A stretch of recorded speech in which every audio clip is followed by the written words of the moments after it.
5 Ukrainian officials have been charged with stealing $40 million. Now, the money was supposed to be used to purchase ammunition as Ukraine's war with Russia continues.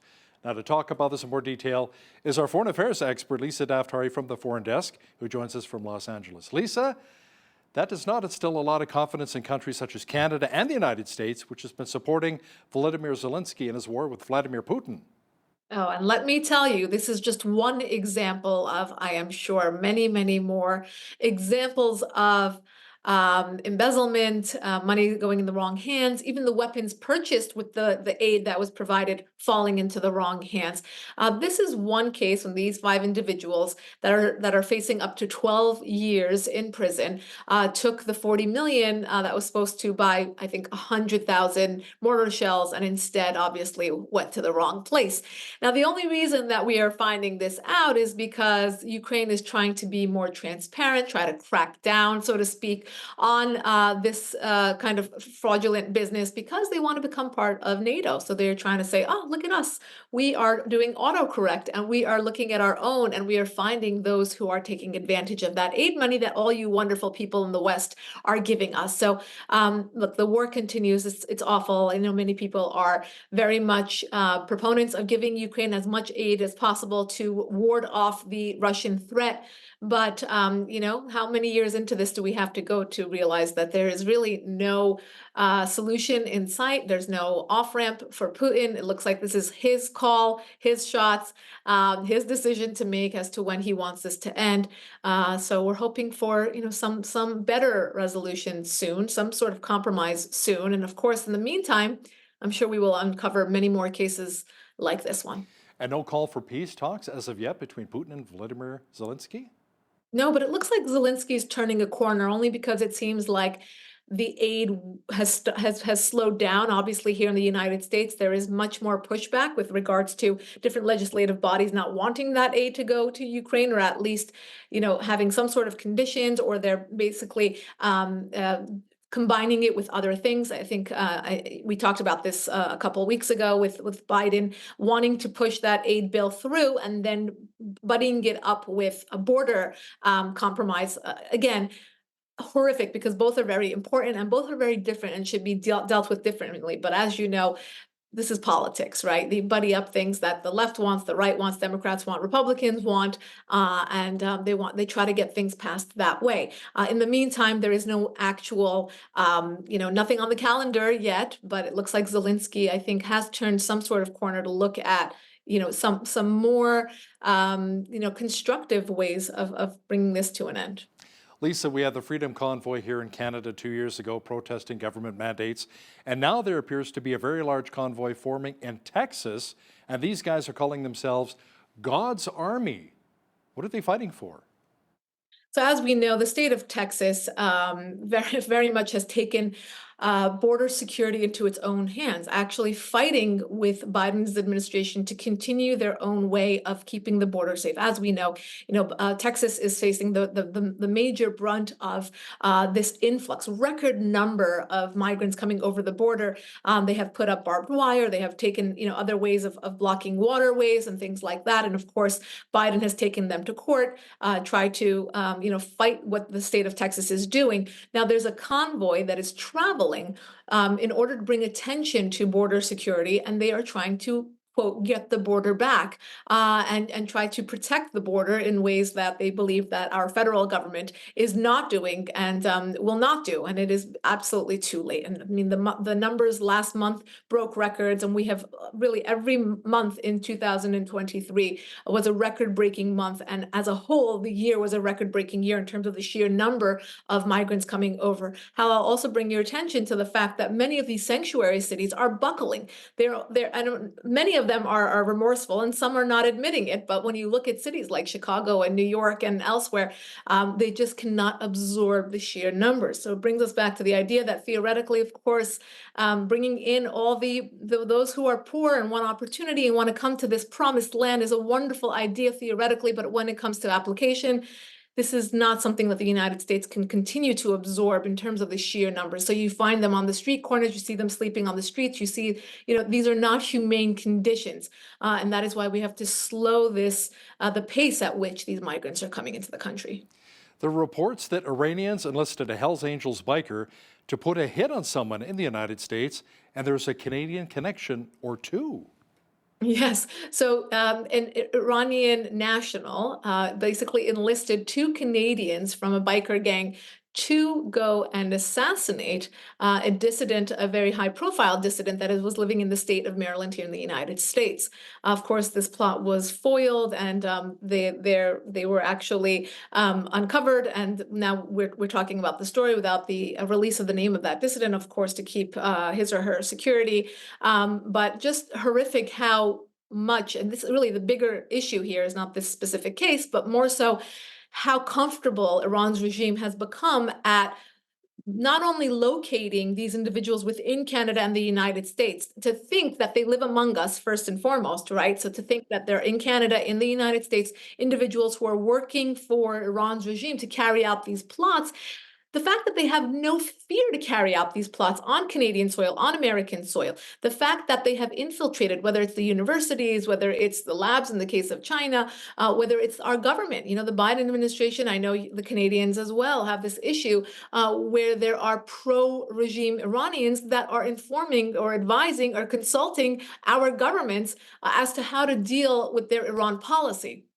That absolutely has to change, and we hope to see that change coming soon. I know that this is a big wake-up call for Canada, for the United States, when we see stories like this, to know that there are those among us who, again, will carry out these plots on our soil here in the West, and to carry out Iran's dirty work here. So I think we've pushed for sanctions. We've pushed for both the Canadian government and the U.S. government to not allow the children, for example, or the family members of these Iran officials, the regime officials, to live in Canada or the United States, to go to school in Canada or the United States.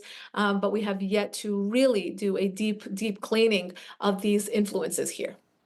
Islamic Republic-backed terrorist groups in both Syria and Iraq vacated their military posts, Lisa. Apparently, they fear U.S. retaliation following the death of 3 American soldiers near the northeastern part of Jordan over the weekend.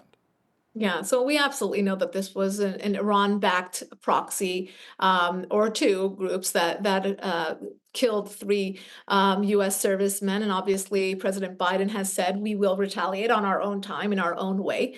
So Iran's regime is first denying that they had any involvement in this attack, and secondly, evacuating. So if you are real men, if you are really macho about this jihadism, stay and fight. Why are you running away, right? This just goes to show the game, this whack-a-mole game that Iran's regime is playing in provoking the West into a war that we were already fighting, frankly. It's just a matter of really not allowing it to escalate. And I know the Biden administration is absolutely has that goal in mind.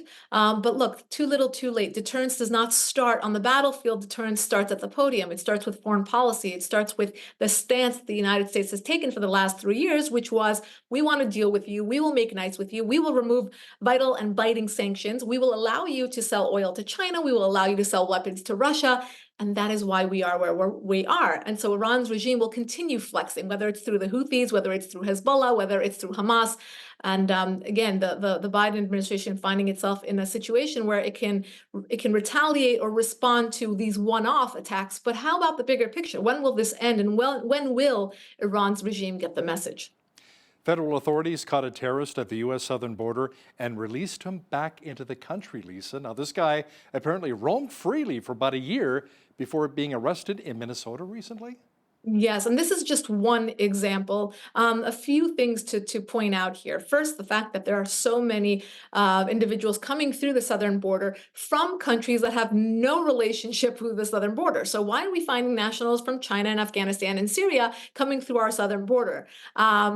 obviously taking advantage of the vulnerability of our southern border and the fact that they can get right in. Secondly, the number of individuals that have been identified on the southern border that have that were on the FBI's most wanted list. And then we talk about those who are not on the most wanted list, but should be, right? And soon enough, perhaps will be. But that is exactly the vulnerability that the southern border, or the risk that the southern border now poses, is that these individuals are taking advantage. The fact that there are so many men between 18 and 40 coming through the southern border. These are not just families that want a better life, but also these men.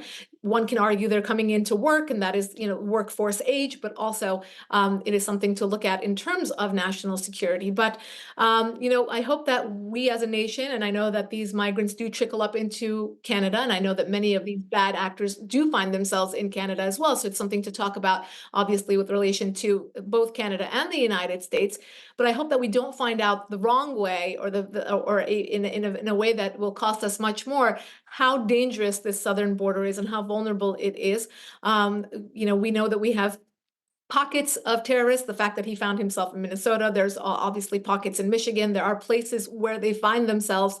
And again, the FBI has to do a much better job. Border control has to do a better job. And of course, the White House, first and foremost, has to do a better job at setting the tone, setting the pace as to where we stand on national security, our border, and migration. There's been a lot of talk recently about the UN Relief and Works Agency, or UNRWA, after it was revealed that several members participated in the October 7th attacks in southern Israel, which left more than 1,200 civilians dead. Now, Lisa, not only did Canada give money to the UN agency, but the Biden administration granted huge money as well. Officials say the U.S. was the single biggest donor, having given UNRWA more than $1 billion since 2021, funding which has now since been suspended. How this is a crazy story, because we knew for many, many years, this is not something new. Yes, of course, what's surfaced more recently is that they were actually involved in October 7th, which is mind-boggling to think that employees of the United Nations that received taxpayer money from Canada, from the United States, took or participated or knew about or looked the other way, whatever it is, with a terrorist attack of that caliber. It's mind-boggling. But we knew for many, many years what UNRWA was doing. At the very, very least, we knew that they were involved in brainwashing. We knew that they knew about weapons being hidden in schools. We knew that they were, they had those textbooks where they're indoctrinating children from a very young age. And there's no pressure by the Democrats in order to give that money, but there were no conditions. Donald Trump came in and said, I'm cutting aid to the Palestinians in this manner because I know it is going to bad places. I know that it is going to bad things. And when Biden came in the first month, he released or came back and said, I'm just reversing this policy, again, with no preconditions. There was no leverage that was used by the United States to say, here's the money, but we're going to require that you do X, Y, and Z. At the very least, don't involve yourselves in terrorism. I mean, mind-boggling.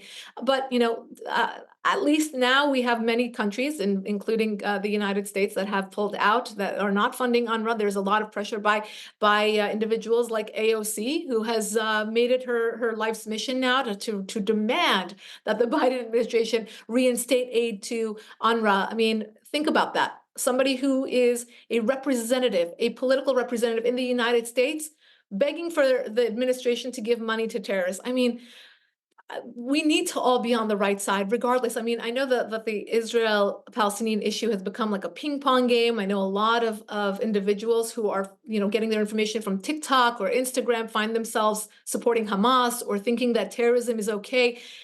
We really need to go back to that center core of terrorism's not okay. Let's start with that and then move outward from, finding constructive ways for peace between the two sides. But I think obviously pulling funding from UNRWA is a very symbolic and obviously pragmatic move. And I hope that we can move from there to eradicate this disease. Really, it's horrific. Speaking of a nasty disease, Lisa, Philippine troops killed 9 suspected Muslim terrorists in the volatile South region, including 2 key suspects in a bomb attack that left 4 Christian worshippers dead.